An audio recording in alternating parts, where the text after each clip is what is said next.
Good afternoon, everybody. It's a pleasure for me to present Professor John Rosecrance, that is a friend of Ragusa SHWA, as a friend also of Italy, and he is the director of the nationally funded PhD program in occupational economics and safety at Colorado State University. And this is on the committee of the PhD school also of the University of Sassari in agricultural science. Peter is also, John is also Associate Director of the federally funded Agricultural Research Center in Colorado, which is focused in enhancing safety, efficiency, and productivity among agricultural enterprises. His expertise is in the exposure assessment of risk factors associated with the occupational musculoskeletal disorders. And this is the theme of his communication about the quantification of trunk postures between the fruit pickers, vegetable fruit pickers in Sardinia. John, you are welcome. Please, for your presentation, you can share your presentation. Grazie, Danilo. The title of this presentation is Quantifying Stooped Trunk Postures Among Fruit and Vegetable Pickers in Sardinia and Colorado. Most of this work actually has been done by Maria Caria and Giuseppe Todde from University of Sassari and my doctoral student, Molly Hischke. So I work with two universities and primarily, that's why I'm in Sardinia so much of the time. I operate, or we have what we call HICAUS, that's our High Plains Intermountain Center for Agricultural Health and Safety. And that's where, on the umbrella that we have for doing all of our work in agriculture and forestry. I'm also part of the Mountain and Plains Education and Research Center. That's a federally funded center for our PhD and master student programs in occupational ergonomics and safety. Also, I do quite a bit of work with Claudio Colosio at the International Center for Rural Health and the Università delle Studio di Milano, specifically with Federica Masci, and she's using the same type of instrumentation. In fact, my instrumentation to do work in forestry workers as well as in hospital workers. Here we go. Throughout the world, stooping, this posture that you see in this photograph here, is a common posture among workers involved in fruit and vegetable production. And I'm sure all of you have seen this type of work before. The lifetime prevalence of low back disorders is about 90% for agricultural workers. And many of you know one of my colleagues, Fadi Fatala, at University of California, Davis. He's done a lot of work in stooping postures. And this is one of his quotes that says there is sufficient evidence supporting the notion that workers in stooped postures, it exposes them, exposes a large segment of agricultural workers in California to a high risk of developing low back disorders. And there is a large need to address these risk factors.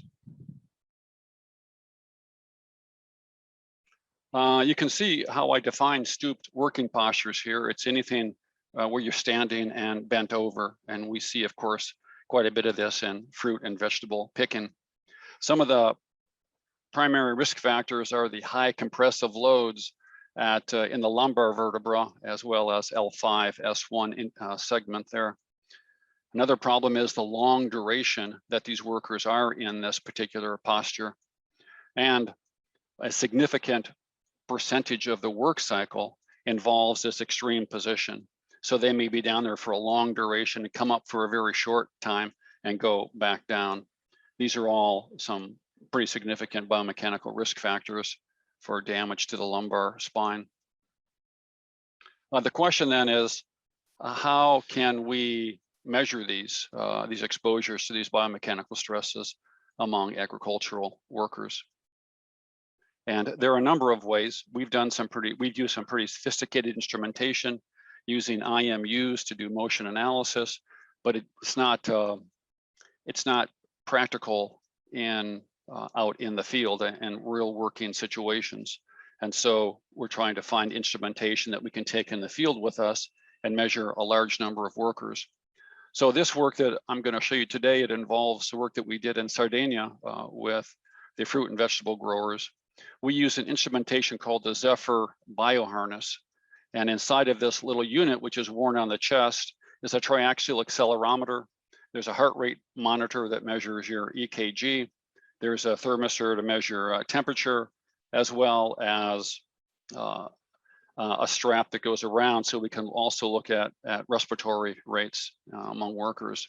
So in this study, we had about 8 or 9 workers in each group picking melanzane as well as fragole.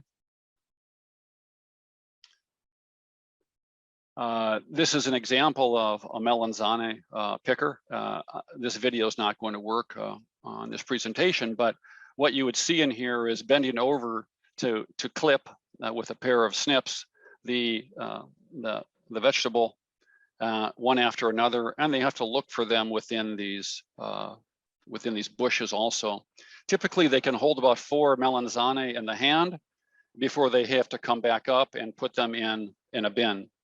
Whereas in strawberry pickers here, you can see this posture is maintained for at least a minute, sometimes 2 minutes, and then they come up and then they go back down. And so the duration of stooping in this position is much longer. And I'll show you some of those results. What we're interested in is the magnitude of the position, that is how far do they bend down. We're interested in the frequency, that is how many times do they go down each hour or each minute, and we measure it per hour. And then also the duration, and we look at the duration. We can measure the duration in these 3 posture categories, from 0 to a hyperextension or extension of the trunk. We also measure between 0 and 30, 30 and 60, and then below 60.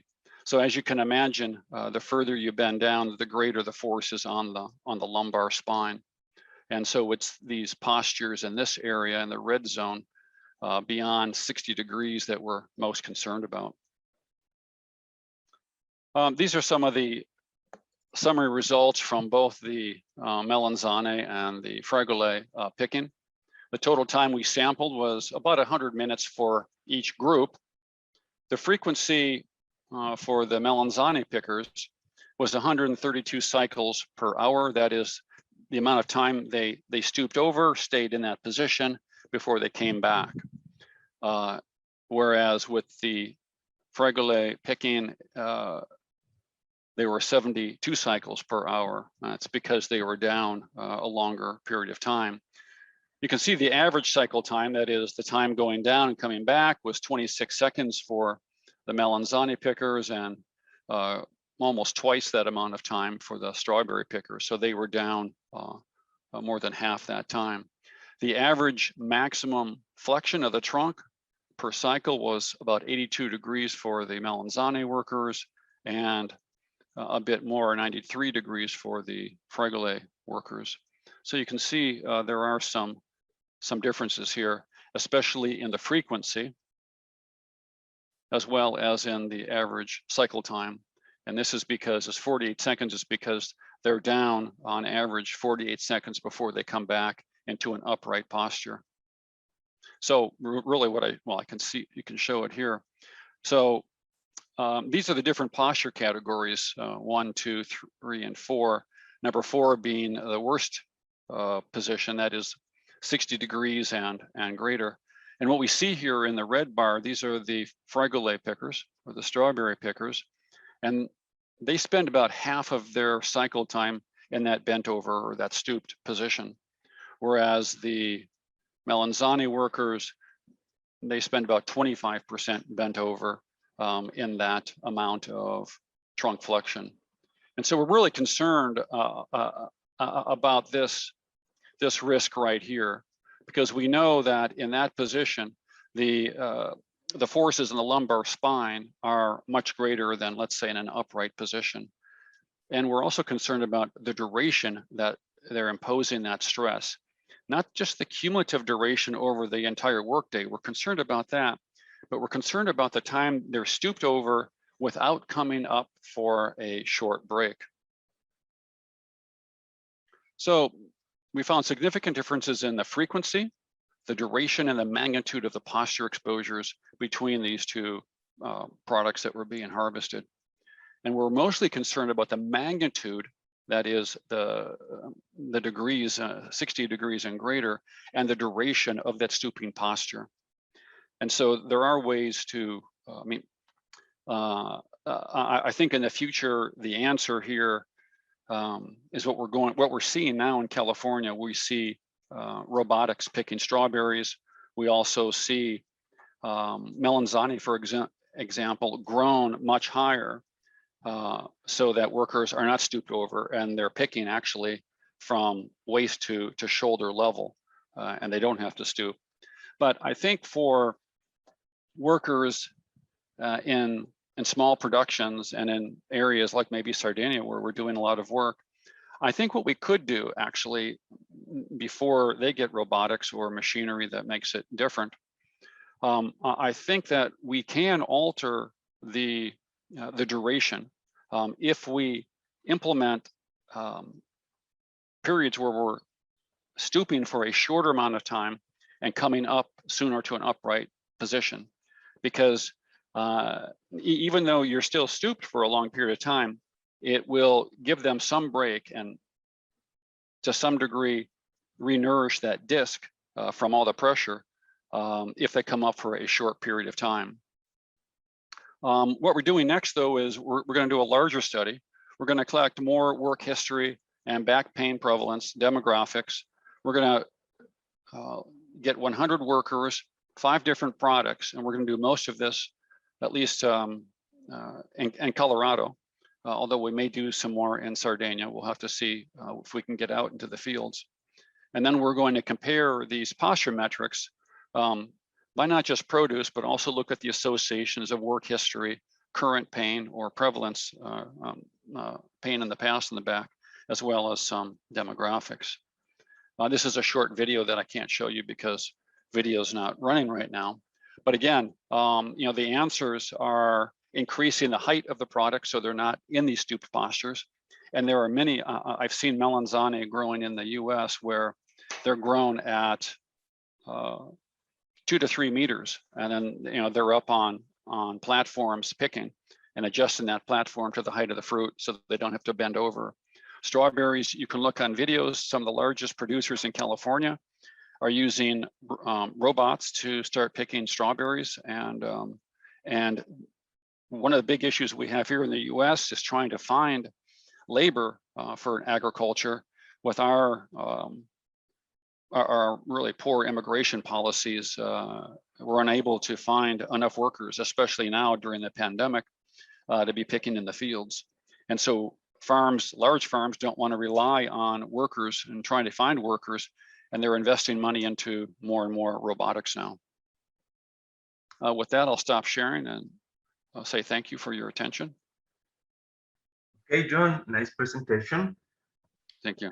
Now I leave the word to Giampaolo that is here for the following of the program. Because our program now provides, we must have contemporary rooms. Okay, yes, there is the one room and the room number 2 with the different topics. Now I leave the word also to the attendants for a question to Professor Rosecrance. Please, Giampaolo. I have a question, and I placed the question in the chat, but I'm going to read it. And it's about robotics. You mentioned robotics in your presentation, John. But can we expect important help from robotics in the next future, or will main agricultural jobs continue to be carried out by operators in the disadvantaged postures?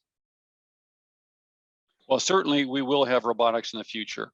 And the reason is because they're more reliable than humans. And this is where we're moving. But in the meantime, I mean, it'll be many years before we get robotics throughout the world. and maybe never in some parts of the world. So I think we still are going to be picking by hand, and we'll still see these postures. But Giampaolo, I really do think that we can modify the work in a couple of ways. One, if we could change the height, even raise it slightly, that's not unreasonable. And the other, as I said, is looking at what I call that sort of work rest cycle. And that is stand up more often, in an erect position.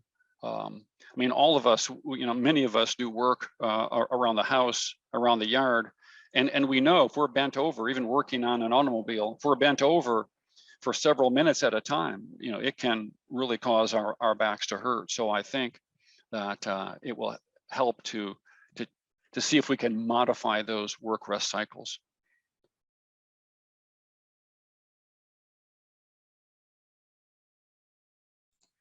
Great.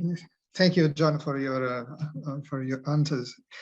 The question, the robotics, very, very important topic as concerns the musculoskeletal disease, I think. Okay, there is another question, the colleague Pessina. Yes, very simple. Thank you very much, John, for your very interesting presentation. Following the Giampaolo's question, can we expect differences in developing of robots to be used in greenhouses or in open field? I see them in open field and in greenhouses, large greenhouses where they have to raise the height of it, of course. Thank you. Okay, there is also the last question by Alessio Cappelli of Florence University. Thanks for the nice work, say Alessio. And he has a question with respect to the backbone protection. Do you think, John, that the specific PPE might be developed like in motorcycle racing, for example, for this kind of workers to avoid disorders to the back? Yes, I see the question in the chat. Thank you, Alessio. I assume you're referring to what I would call a back belt to support the back. I mean, at least the research in the United States have shown those, not to be protective enough. In fact, it's probably better to modify the work than to just give them PPE, especially these back belts, which just have not been shown to be protective. I think they do remind the worker, to watch their back, but there may be other methods. I know in the US, they're using a lot of assistive devices that they attach to workers so that if they're bending over, that they have a spring mechanism or shock mechanism to prevent, that takes some of that load off of the back. And they're working with those in a number of industries, especially the automobile industry. So something like that may be possible. Thank you. Well, okay, if there aren't other questions for John, now we have 2 rooms with 2 chairs that are Professor Pessina and Professor Eugenio Cavallo. In the link you see in the chat, Massimo Cecchini has put the link to the room 1 and to the room 2. In the room 1, there are the session topic 1 to 8, and in the second one, the room 2, from 9 to 17. Okay, now we can link the other rooms. Thank you for your participation.